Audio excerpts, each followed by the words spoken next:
Welcome to the Pandemic Files podcast, hosted by Dr. David Adnero. With each episode, we will be exploring the unprecedented public health response and those involved in it. More information can be found at thepandemicfiles.com. You can also subscribe on your favorite platforms, including Spotify, YouTube, and SoundCloud. I want to welcome two of my friends and colleagues to the Pandemic Files. Both are paramedics by training who joined the efforts at the field hospital in April of 2020. Rebecca Taylor started her medical career as a paramedic over 20 years ago and continued her education, eventually achieving an MBA, and is currently the quality manager of transplant at one of the premier hospitals in New York State. Effie Hirschman has been active in EMS since 1997 and has been at University Hospital in Newark for over 20 years and is currently one of their administrative chiefs. He's also active in our state's EMS task force, initially as a logistics specialist and currently as the Northern Medical Operations Officer for that organization. So I would like to thank both of you for joining. Thank you very much. Thank you for having us. So, I guess my first question for you all is, we're talking about the field hospital and the early experiences in the pandemic. What's your memory of what you were doing, let's say, at the mid to end of March of 2020 before we all either met each other or got back together at the field hospital? Rebecca, if you want to go first, that'd be great. So my place was currently working in organ donation transplant and working per diem as a paramedic. When I saw that you had requested paramedics to assist with the field hospital, so I reached out to you. We had a conversation, and initially your first conversation was asking me if I was willing to come and help manage airways at a COVID field hospital. And at first I thought you were crazy. My husband thought I was crazy, but I said yes in the end. And I never ended up having to truly manage an advanced airway, but I was able to treat and train other professionals on how to do it. Right. And we'll talk about more what your role morphed into. Now, Effie, my first memory of you, Rebecca and I had obviously met when she was a paramedic at a hospital in Patterson, and I was one of the physicians. And I was talking to Patty about this.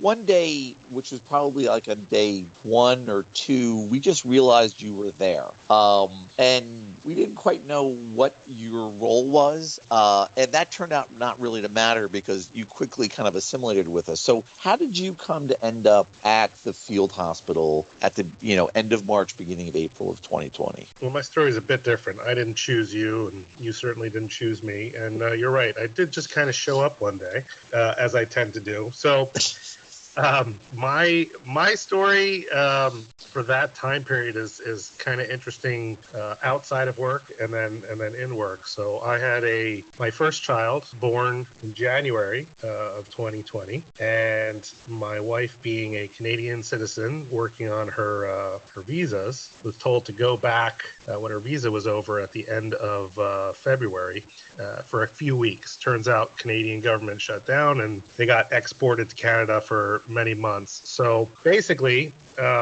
I was a supervisor, but had zero home life left because they all went to Canada. And then this thing hit, and my hospital and the New Jersey EMS Task Force, being so involved in everything medical in the state, was kind of naturally thrown into problem solving for this field hospital. And considering I had no life and was just able to work 24/7 without worrying about this novel virus and bringing it home to my family members, I was asked by some of my administration, hey, we're setting up a team on our side and we need a team on their side, but we don't have a team. So would you go there and be the liaison? I said, well, what does that mean? Like, just go there and we'll see what you need to do. And that's how I ended up wandering the halls of the build of the COVID hospital. And you noticed me, and I gave my phone number to some people, and yeah, things kind of evolved from there. So you were actually there before Patty and I got there, because if you were there for a lot of the build time, you probably got there, again, time was relative. Things that felt like it took a week or a month was a couple of days, but you probably got there a few days before Patty and I had been appointed by the Department of Health to take over and run the facility. So I'm not sure when Patty started, honestly. Again, that fuzzy memory, but definitely about a day or two before I met you, I was wandering around with the Army guys and some of the state police folks that were kind of being taken over by them at that point. Just kind of wandering around without much purpose. And then by the time I met you, I had figured out that at the very least I was a go-between between my agencies. Right. And, I think it would be helpful at this point. Do you want to describe what the role, first of all, of University Hospital, which is, located in Newark, New Jersey, has probably, if not the premier, one of the premier EMS organizations in New Jersey, but also is responsible for some regional things, and just talk about what that structure was that you were going to be liaisoning back into. Yeah, so it definitely was the hospital, but more so the medical coordination center that was run out of that hospital. So university being a state hospital with state funds and assets and the ability, but also basically the duty to help out where private hospitals don't really need to go. So things like the Ebola crisis in 2014-15 were tasked to university to sort out, screening. Sandy University Hospital and the EMS task force basically went throughout the state assisting other hospitals and local sites. So this was kind of natural. You had a pandemic, a local response, and in the northern region of New Jersey, University Hospital, the state agencies associated with it, and also the medical coordination center that was run out of there, which there were several throughout the state, but obviously we were the closest. Those folks were tasked with helping this offsite hospital get up and running and get all the support it needed. And EMS for University Hospital has always been the problem solvers for the hospital. So when there's something that needs to be done that's out of role, they usually ask EMS, especially if it's response related, which this was. And the MCC, the Medical Control Center? Coordination Center. Medical Coordination Center was a state-designated role that University Hospital was filling for Northern Jersey, which was the catchment area that the field hospital would be working in. Now, in those weeks leading up to when the field hospital was established, originally with the idea of decanting non-COVID patients, if you both remember that was the original concept of the field hospital. And of course, we quickly realized there were no more non-COVID patients left by the time we were opening for business in early April. But the MCC had also, and I imagine the EMS task force had also had a role with the essentially mutual aid paramedics and EMTs who were coming in from other states to help New Jersey during the crisis. So did you have a role in that also? So that was actually somewhat simultaneous to what I was doing with the field hospital. So I did have some involvement in that, but was mainly hanging out in the Meadowlands at the time, at the first iteration of the hospital. But yeah, University in Newark and a bunch of other EMS agencies were struggling to keep up with the high call volume and an already reduced workforce. So that's when the state called in that FEMA NAC contract, basically a task force of ambulances from throughout the country. And while some were based at our hospital, the coordination in large part was done out of Newark and also done by the EMS task force throughout the state. Right. And I think this would be a good moment to talk about the EMS task force that you're also a member of. This is an organization that was founded after September 11th to fill what turned out to be a critical need, which was a statewide organization that could assist in the planning and execution of EMS activities that were related to larger crises or large events. Is that a fairly good description of what the EMS task force's role and mission had been? Definitely the birth was directly from 9/11, and those responders who had gone in to New York from New Jersey and kind of quickly realized that the coordination of multi-agency, multi-jurisdictional response was not very well prepared for. So also in conjunction with New York and Connecticut even, the task force was born. There was one of the first things that evolved out of that was a medical ambulance bus fleet for the tri-state area, so that if you did have some, relatively large-scale event like 9/11 in the tri-state area, you'd have a big response coordinated through multiple states. And then it grew, since we didn't have large terrorist events throughout the country. It grew to, preparedness and response for any threat, any hazard. Right. And, the task force, while it is an entity, draws both personnel and equipment from a variety of organizations throughout the state, some of which has been things that the EMS task force had purchased and then distributed to other member organizations. Do you want to talk about at that point some of the things that the task force was providing when it came to the mission of this field hospital, and obviously there were two more that would be built in New Jersey during this early stage? Yeah, sure. So our biggest thing, a lot has changed since COVID actually in the organization, the structure and the equipment, et cetera. Some born out of need and some just natural evolving. But at the time, we were really good with logistical support. It was mainly for an EMS type response, but it obviously could be translated to, say, opening up a hospital out of thin air. So the logistical support was there for people, medical and non-medical equipment, really for disaster. But for this purpose, we amended it to just building a hospital from scratch. And in terms of, the main equipment that we were really ready to provide, in a fleet of oxygen generating trailers. So the sudden need to pull oxygen out of thin air came in very handy for our fleet of oxygen generators that had been sitting around for 10 years, just being used by local squads.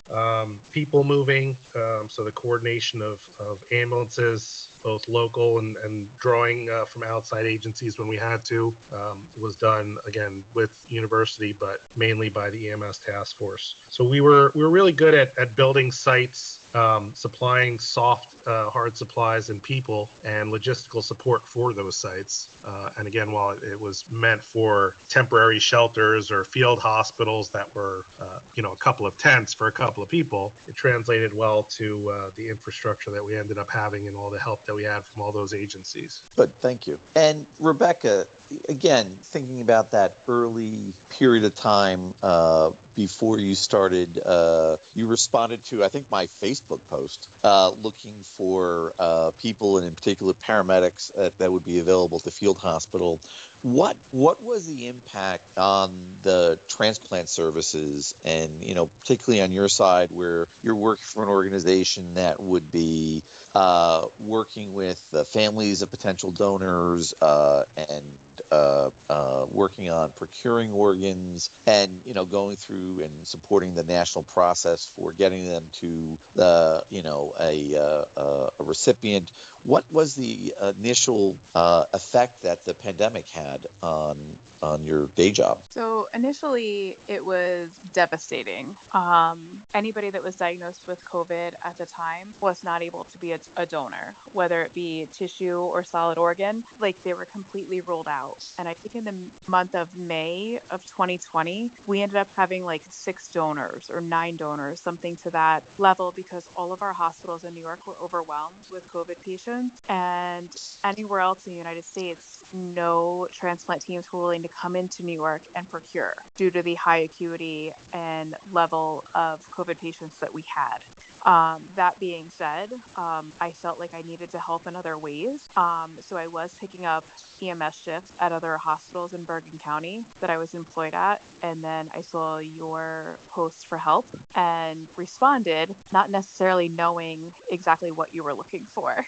So while transplant and life-saving, that aspect was down, I felt that there was a calling that I need to do something else to help others. And I think a theme throughout the pandemic for me, and I have, you have to understand that for me, the flexibility that you both showed and the willingness to take on tasks that weren't necessarily in your comfort zone was so important. I asked a lot of people to start doing something, and then they never actually did that thing because the need changed and became something entirely different. So, yeah, I think this is, as we continue to have these conversations in this podcast, both about the field hospital and later on, I think this is going to be a theme that's going to happen over and over again. So I just want to talk for a minute. Both of you at that time were not just having administrative roles, but you were also, first responders during that early period of the pandemic. What was that like? I mean, and both of you have an incredible amount of experience already in emergency medicine before the pandemic started. What was that initial few days, few weeks like to EMS crews that were responding? So I worked for, I guess, smaller hospitals than Effie worked for, but I can tell you for the first time in 20 years that I was probably scared. Like, I worked on the crew that handled Ebola. I worked on the crew that handled Zika. If somebody was brought in through Newark Airport and then transferred to Hackensack University Medical Center, I had stepped up for all of those tasks at every time. But I think this was truly the first time that I was scared because we didn't know exactly how it was being transmitted, why it was affecting certain people to the extent it was.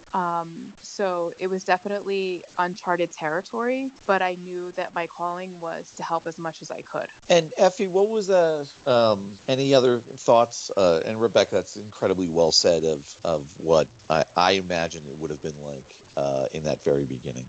Sorry. So, initially, again, the outside factors from workplace at the time were kind of affecting things. So my wife was working in the ER. I was working in the field. Eventually, changed roles to we were doing mass testing before general testing was available. So I was working lines at a drive-up COVID testing center at a time when most people didn't understand the virus much. So there was a lot of the fear from the both of us having a newborn at home, wondering about cleaning procedures and making sure we're not bringing anything home. And then that changed drastically for me when my family had to leave. Not that I had no fear, but that part of it went away, the taking things home, and kind of naturally forced me to be more comfortable, I guess. Right. So getting into... I'm sorry, go ahead, Rebecca. Sorry. No, the difference for me is, like, I met Effie when we came to the field hospital, and we were at totally different parts of our life. Like, I had a child that was just in junior high, and I had one that was in college, like her first year of college, that had to come home. So not being able to completely rationalize and comfort them, because I'm the only one in the medical field, was very different. And I want to say, I guess, uneasy, because I wasn't sure exactly how to reassure them, where, like Effie said, his wife is medically trained and they were away for that period of time. So I was worried coming home from an EMS shift, coming home from a field hospital shift. I was changing in the garage and spraying everything down with Lysol and putting all my clothes in a bag and putting them right in the washing machine because I still had my kids and my husband at home. So it was a little different as where we're both in life, but we both were ready for the same mission to help as many as we could. Yeah. So Rebecca, as you said, you agreed to come to work at the field hospital originally with the idea that you were going to be primarily providing care, particularly from my point of view. We had a lot of nurses and physicians who stepped up and volunteered for the field hospital. We had a cadre of medical professionals from the New Jersey National Guard, but almost none of them were trained in emergency medicine or critical care. Quite frankly, the people who were trained in emergency medicine and critical care who were generally hospital based were in the hospitals at that time.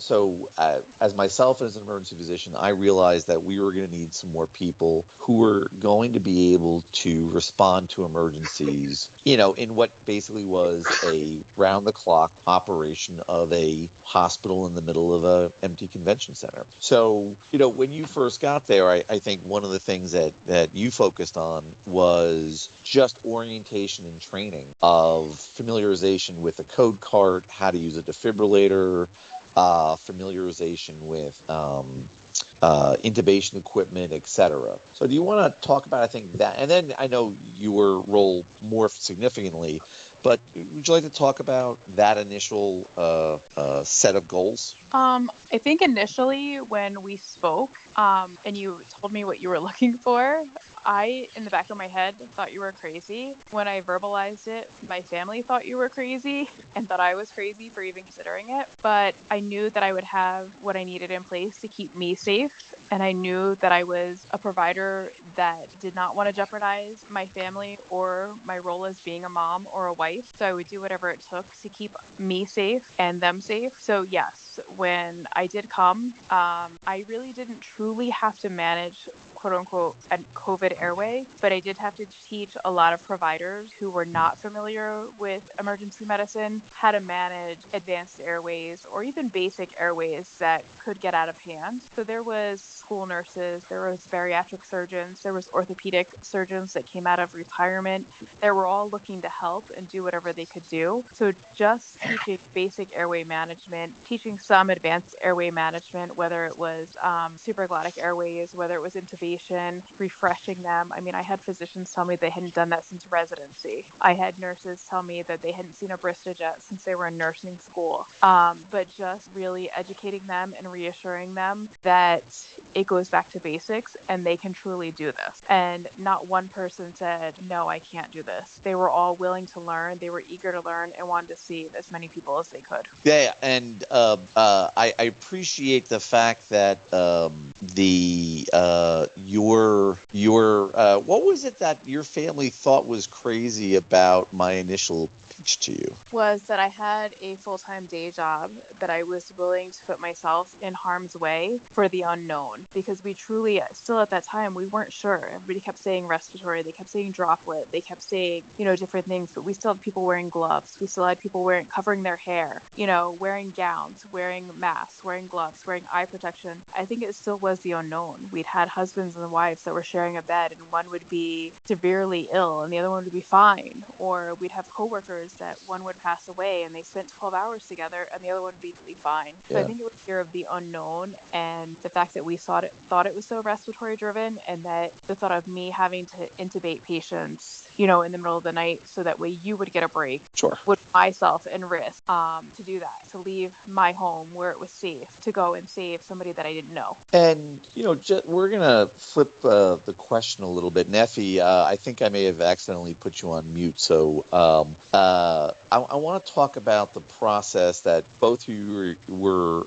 involved in, which was the somewhat complicated process of getting patients from hospitals that were overwhelmed and over to the field hospital. And I want to start, Effie, if you want to talk about, what you saw, your work with the MCC, that really important, liaisoning, as we basically started kind of daily transfer rounds, where initially I would spend, I think, some up to 3 or 4 hours a day just talking to nurse managers, care managers, chief nursing officers, chief medical officers, to determine if the patients they had met the criteria to safely be cared for at our facility.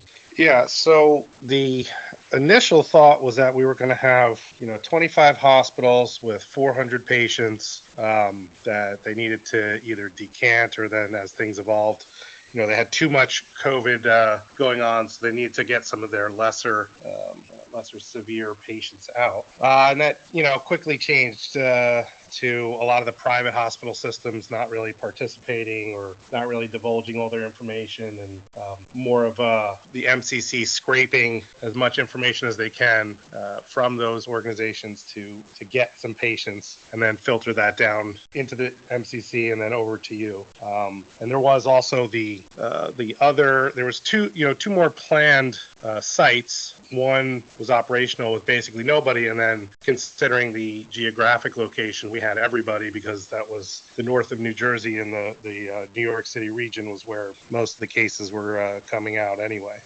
So yeah, it was first a lot of coordination within the hospital systems, and then once we kind of broke that ice, just a lot of coordination of what patients actually need to be decanted, and who was willing to give us the information, because they were trying to keep things basically within their hospital system, or keep the numbers down in general. Yeah, and I remember it becoming almost like a talk radio show.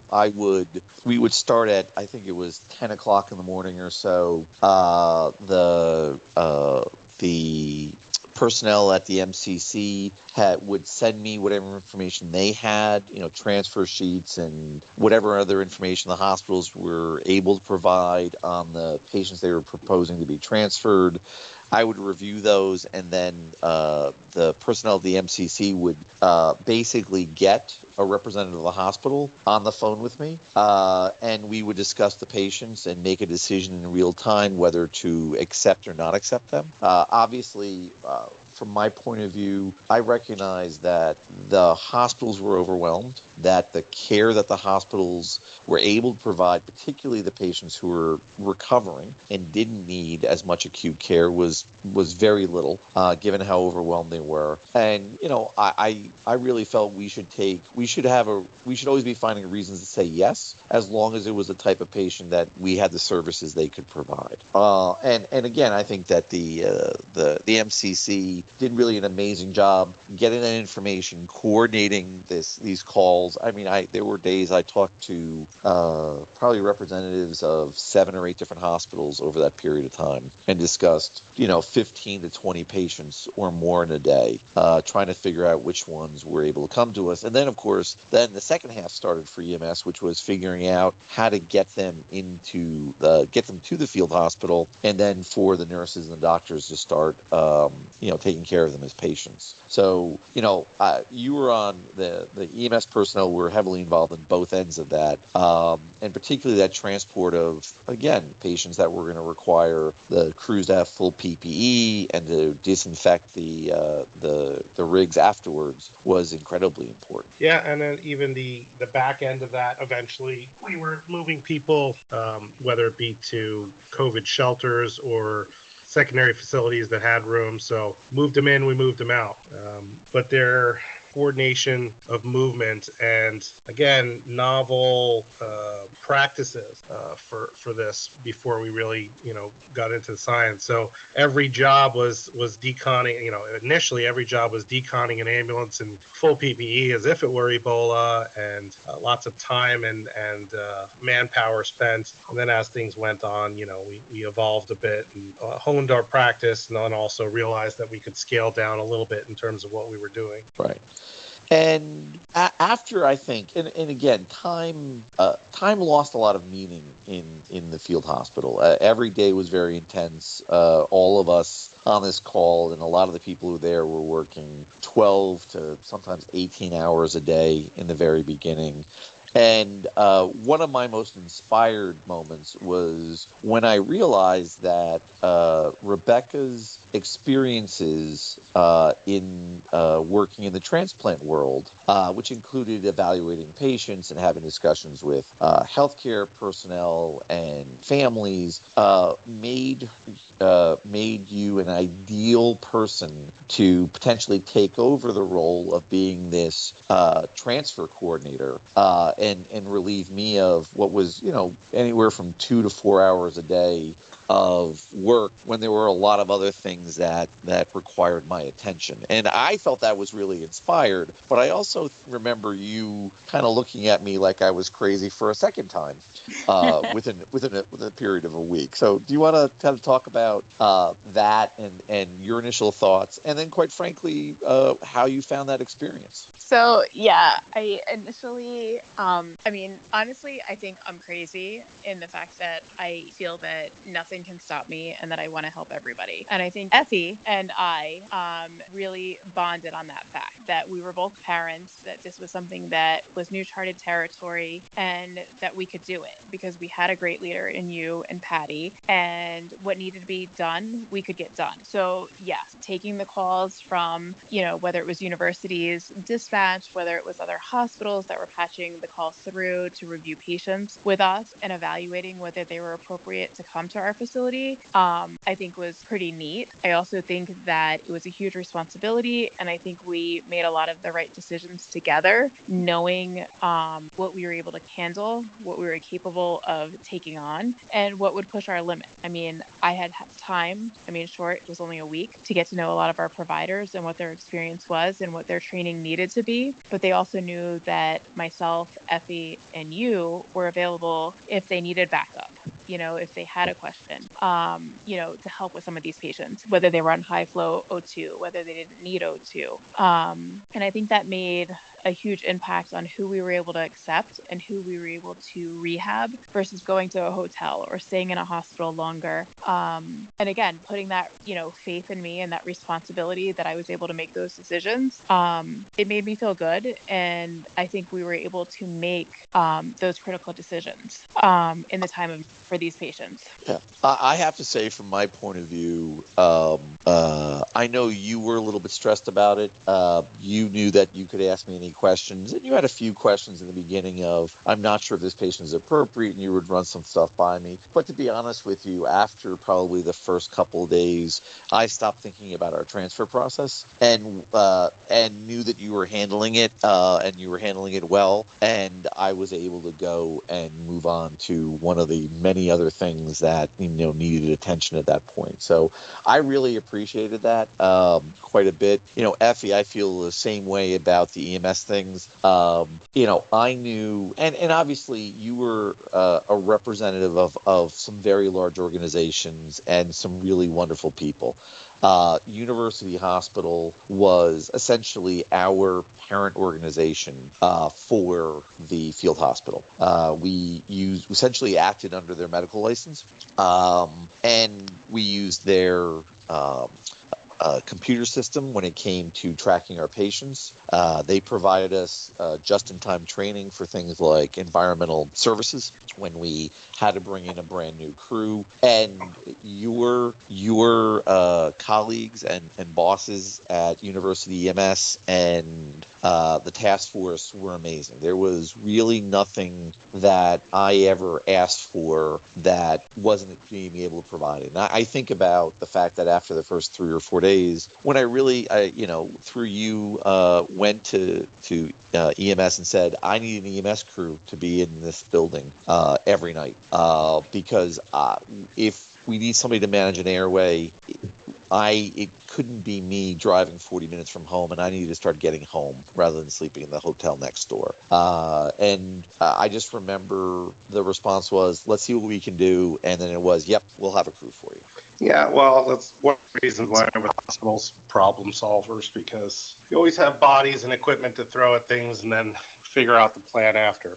But yeah, you definitely were overcommitting yourself, and the unique makeup of critical care / emergency experience of the providers led to the fact that we had to really think about what happens in the worst case scenario. So there was a lot of just-in-time training, not just in environmental services, but in how to run a code with a bunch of people that have never run a code, even though they're medically trained, and how to run a code in a stall in a made-up hospital. And what path are we going to take? So there was definitely some role for EMS, but the logistics, what we do in the EMS transports came in handy because we had done this on a much smaller scale, and we always have ambulances to throw at things, but but adding bodies and training to throw at problems definitely helps. And it's not like we didn't have great providers, but the situation was unique for a lot of them. Yeah.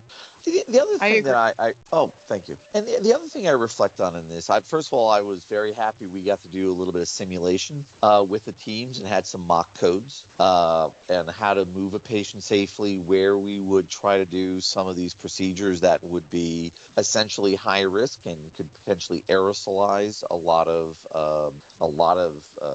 COVID virus into the atmosphere. And I really appreciated, both your help when we were doing those, and having wonderfully committed people who didn't necessarily have recent skills in managing emergencies really made this very trying. And as both I come from an EMS background. I worked as an EMT. It was my gateway to be going into medicine. I got to work with paramedics as an emergency physician, and the ability to watch EMS providers shine in essentially an inpatient hospital environment was hugely important to me. And again, I think this was a novelty. The pandemic was one of the first times, particularly in the state of New Jersey, that paramedics played roles in critical care units, in inpatient units, as part of response teams to emergencies and intubations. And it wasn't just at the field hospital. And I think paramedics in particular, and EMTs also, got to show that their skill sets were translatable into the inpatient environment, not just in the field. I 100% agree. And the fact that Effie and I did not know each other at all, we came from two completely different systems.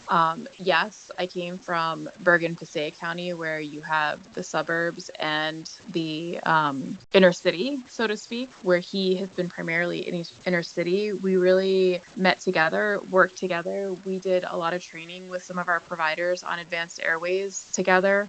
And I think the staff at the field hospital learned to rely on us and come to us for any questions that they had, which was unique, because usually these higher level of care providers weren't looking to us. But in situations like that, we were a team and they were looking for guidance. And I think that was definitely unique. And I'll add that even before the hospital stood up, to what you were saying, New Jersey hasn't historically been very progressive with its paramedics. It's changed a lot recently, but just before the field hospital opened, the hospital systems were also overwhelmed, including universities, with so many sick outs, lower staffing levels, and in general patient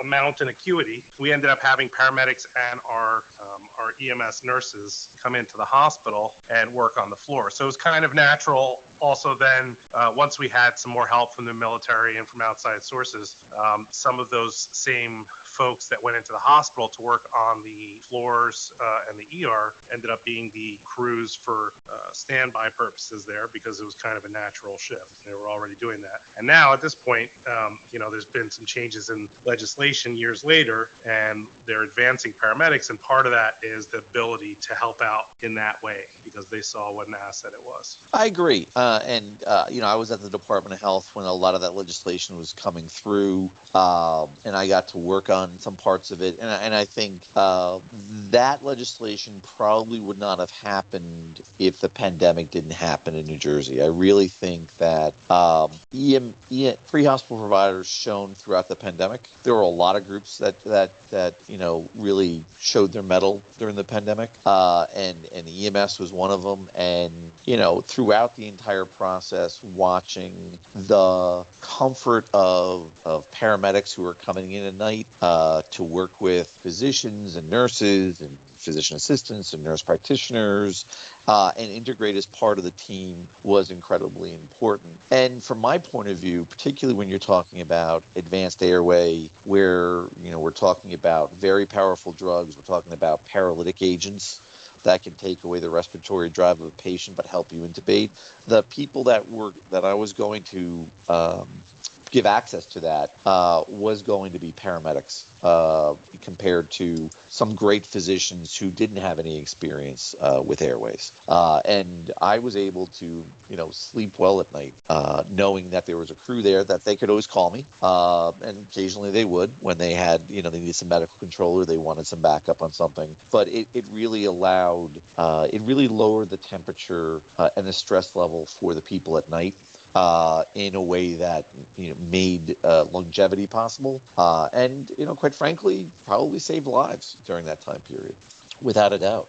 I have to be honest, not only the airways issue, because we all know that if we can maintain a BLS airway, then a patient could do very well. Mm-hmm. But I know in my time at the COVID center, a lot of it was IV access. A lot of it was doing a real patient assessment and seeing truly what's going on, not just treating what's on the monitor, what's on their vital signs, what's on their lab work. It's looking at the patient and getting that feedback that a lot of in-hospital providers are not used to, whereas paramedics, we have to look at the big picture, not minimizing anything that hospital providers do at all. But I think it lent to great teamwork where they knew that their strengths were in this area and our strengths were in this area, and we could come together and lives were saved because of it. Completely agree. This brings me, I think, to kind of some questions I want to reflect. Both of you, having been in EMS for a long time, had a variety of leadership and administrative roles.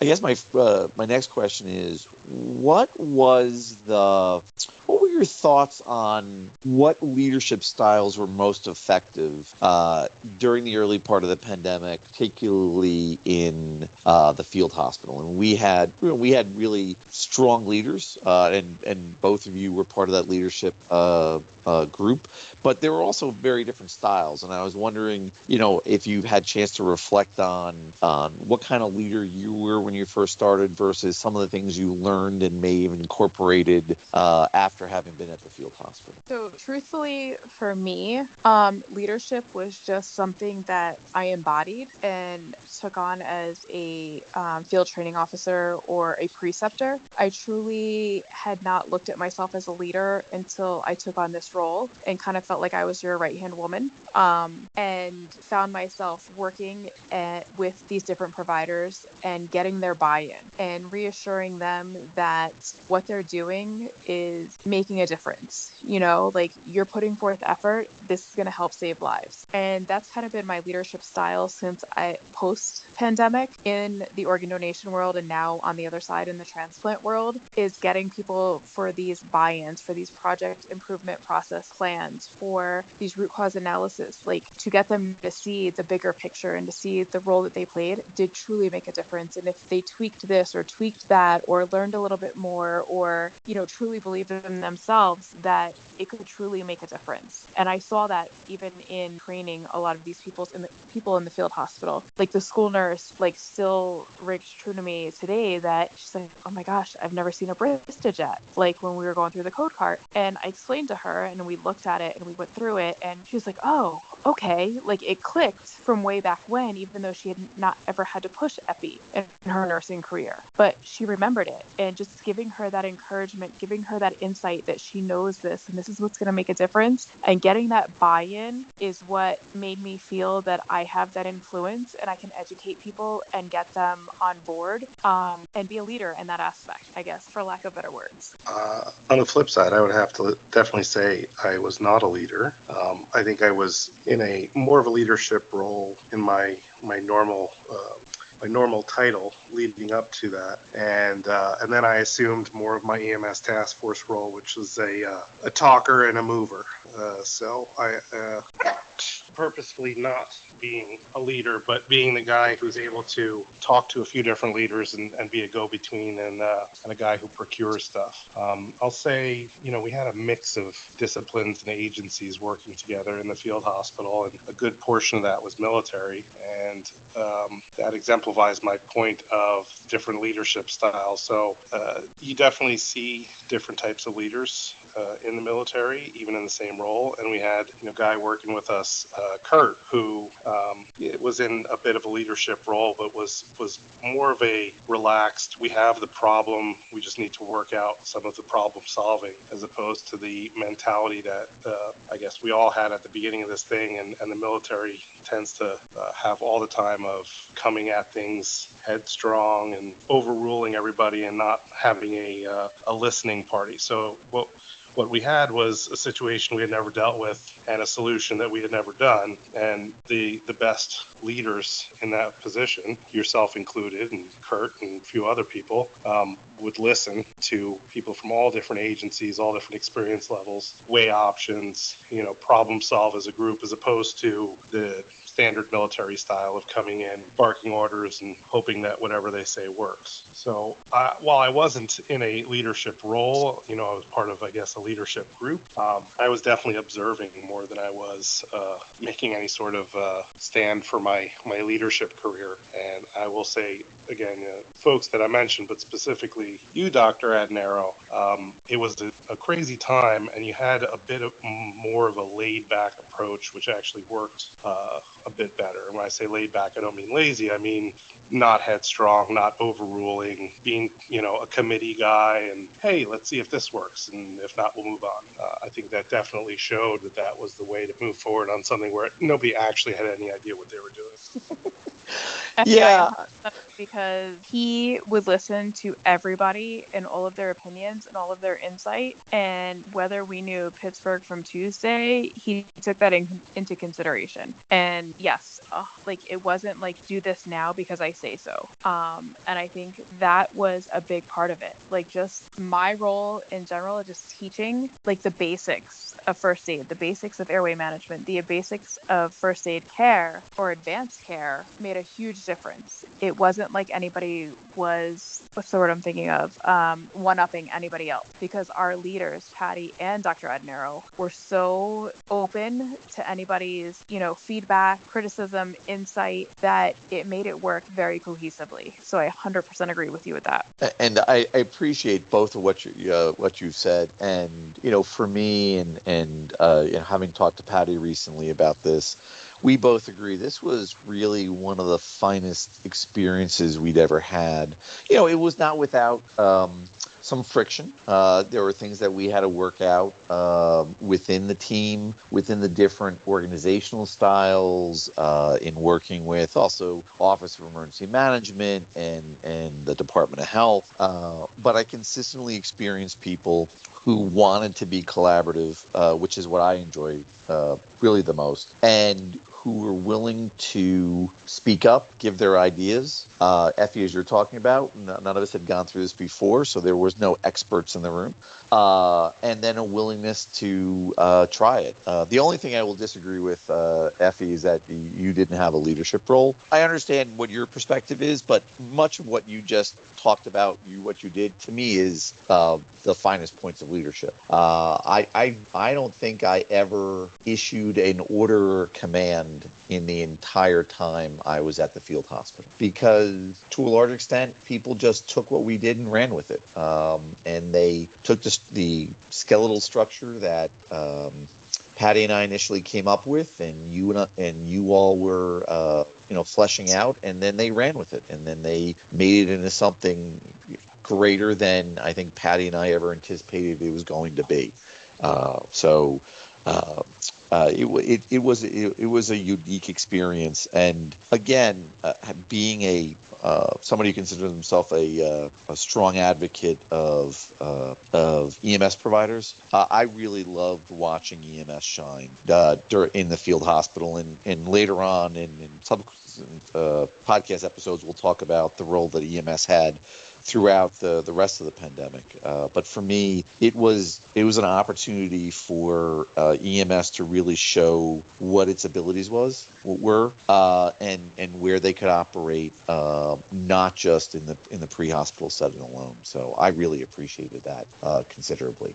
And you gave me a lot of opportunities to do that throughout the pandemic, Dr. Adnero. I looked at Effie as a leader when I first came to the field hospital, because he was there there a couple weeks before me, and I literally took his lead and your lead and just went with it. And I know he did a lot of trainings with me, and I did look up to him. He came from this urban environment. That's what he knew. I knew suburban and urban, but not to the extent that Effie did, nor did I know that to the emergency management level that he did, as I was not part of that task force. I knew medicine. I knew compassion. I knew empathy. I knew what it took to get the job done. But I did look up to both of you and take, your cues on which way to go with that. So I appreciate both of you, and I do appreciate the opportunity and the experience, even post field hospital, that you have provided. Oh, I appreciate that. So as we're getting towards the end, I've come up with this idea of 4 questions that I think gives the guests an opportunity to kind of summarize their experience, and specifically these questions are towards the field hospital experience. So, Effie, I'm going to see if you want to go first. How did you feel about your time in the field hospital? How did I feel? That's a Looking back, very big question for a time period that feels like 50 years ago in my memory. It was unique, but and not to toot my own horn, I've been involved in a bunch of interesting, novel, large-scale responses, all of them different. So it wasn't like something that changed my life in terms of how I do my work. Definitely was something completely new, and obviously changed all of our lives outside of work in our everyday life. But to me, it was an interesting evolution in my roles and experiences in emergency response. So, being involved in 9/11 as a baby EMT, and being heavily involved in the response to Sandy, to hurricane responses, to Ebola treatment and assessment. It was another great notch in terms of not what I saw, but the exercise in planning and interjurisdictional and interagency cooperation on a very different level than I had seen in those previous ones. I will say one of the things that stuck with me the most is actually a quote by you. So out of that whole several months together, something that sticks out the most is one thing you said to me in the parking lot in Secaucus. We could never really, even though we were pretty well prepared for this, we could never really prepare because we're always one step behind. We're preparing based on what we've already responded to, and you could throw as much oxygen generator trailers into your fleet as you want, but the next emergency is going to be nobody has a left shoe and we need a left shoe trailer. And it's a great point. Preparedness is a game, much like treating the flu. You're going off your 2 big possibilities and hoping that it's not a third unknown. So it was another evolution in seeing how emergency preparedness is a constant job and constant education. And anyone who's an expert is just someone who's waiting to be replaced by the next person who responds to the thing that guy never responded to. So as a whole, it built my flexibility in my long-standing emergency response career. Nicely said. Rebecca, I guess it's kind of a 2-part question for you. Where do you feel like what you did during the field hospital part of this, or the pandemic as a whole, what kind of impact has it had on you today? And what's the thing that you look back and you're most proud of from your time in Secaucus? I think having that role and you putting your faith in me to be able to assist the way we did, and then us working together as a team, built some confidence in me that I truly can be a leader at the end of the day, and that I am an educator, and that I'm there for the people. So what I set out to do many, many years ago as a provider in EMS, that I can bring to the masses. And you helped me reassure that is truly my goal, that we helped so many people, not as many as we expected to, but we came together as a team. No matter what our level of training was, there was respect, there was openness, there was teamwork, and at the end of the day, that's what it takes to save lives. And I truly appreciate that, and that has propelled me into the position I'm in now, where I'm looked at as a colleague, and for many, many years, people from EMS were looked at as a stepchild, and somebody that is not an equal with a nurse or a physician. Like, they're not looked at as coworkers. And I think this gave me the confidence to know that the knowledge is there, the respect is there. I just have to believe in myself and present myself in such a way that it's seen. I miss EMS terribly, even though that I'm not doing it every day anymore. But I think it is definitely a career path that can make a difference in many people's lives. And Effie, how do you feel? Again, the work you did during the pandemic, what impact has it had on sort of your trajectory, in terms of your career or some of the decisions you've made since what feels like 50 years ago, but it was really only a couple of years ago? Well, trajectory-wise, I guess it definitely did change some things because instead of going back to a clinical operational supervisor out in the field, I was tasked with some more administrative things. I was given a title after that response was over for me anyway, of administrative chief, and was given a couple of tasks. But basically, what I did for my organization afterwards was exactly what I was doing. So I was a guy who was available to problem solve and be a go-between for other things, not such emergent response, but it basically morphed my role from the field hospital to a new role at my current agency. So in that respect, it had a profound effect on my trajectory, meaning it changed what I did day to day when I ceased working for the field hospital. For my life in general, again, I don't want to sound cavalier about it or anything, but because I had a long experience of stepping out of my normal role and going into this emergent response, specialized, new, etc., I kind of feel like things went back to normal for me afterwards, much like it did with some of the other major responses that I had in the last 20 years.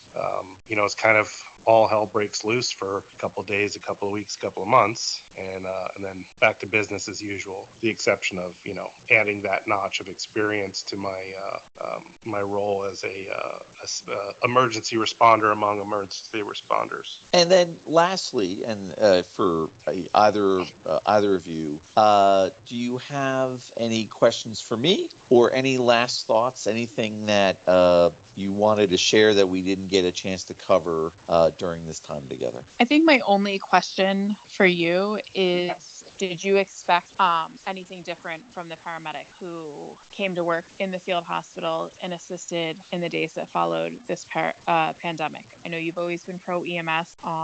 That's what developed our relationship. But did you expect anything different from what you got in the end? No, not at all. And obviously, I had an opportunity to incorporate some other people who were paramedics by training in some of the other things we did at the Department of Health related to the vaccine program, et cetera. No, the two of you and other EMS providers who were part of the response did exactly what I knew that they were going to be able to do.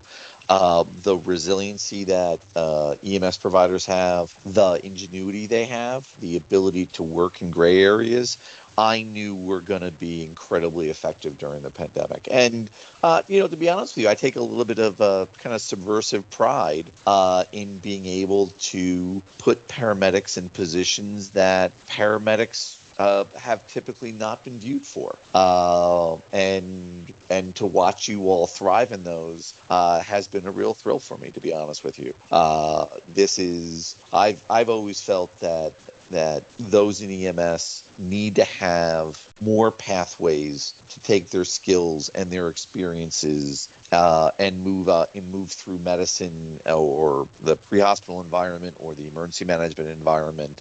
And I loved watching you all do this. So no, I knew exactly. I had no doubt that EMS providers were going to shine during the pandemic. It never crossed my mind that it would be something different. Effie, anything? I'll give you the last word. Any questions or anything that you wanted us to cover and we didn't get a chance to talk about? I'm trying to think about things I wanted to cover. I definitely wanted to bring up your wonderful left shoe quote. I definitely have a question that I'm sure anyone listening to this would have enough understanding that I'm not asking you if you wished for more death and destruction. However, we had so much fun, so to speak, building the first iteration of the field hospital and getting everything up and running. And, basically when we had a whole system down was when we decided, well, we didn't decide, we were moved into the vacant building in East Orange as the second iteration of field hospital.